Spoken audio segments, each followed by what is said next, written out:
going to Telepacho from Kalawitan Road. Punta kami sa bahay ni Madam. Ayun na, Kalawitan.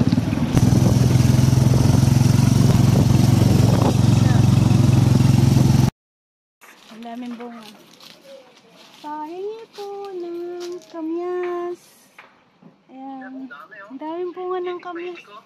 Hanggang taas. Oh, diba? Ang daming. Wala po kami Iniwan mo lalagyan. kasi. Akala ko hindi naladala mo. Iniwan mo naman pala.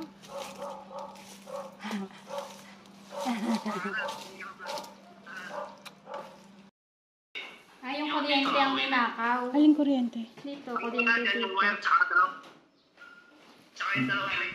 Ay, bago pala yung bubong. Bago yung bubong, pinagawa ni Madam yan eh. Tama ba dito, bago yung bubong yan, no?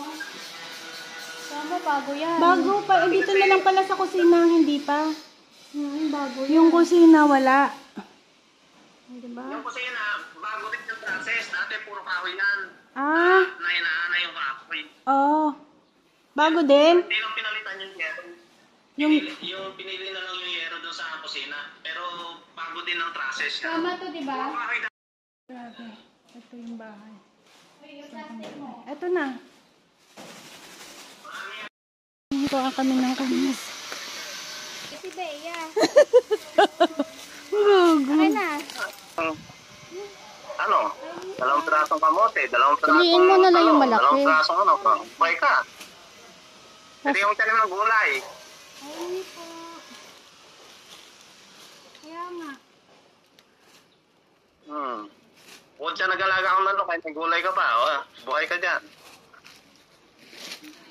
Hindi, pagka titiran mo, sasak.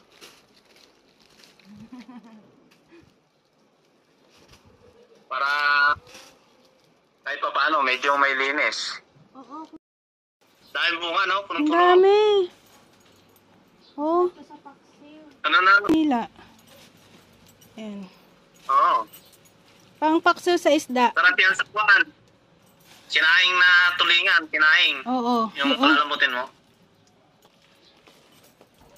Ano kinukuha mo dyan? Oo, nakayo kung ano yung dahil. Malala. Grabe oh. Ay, dito po, pulpok.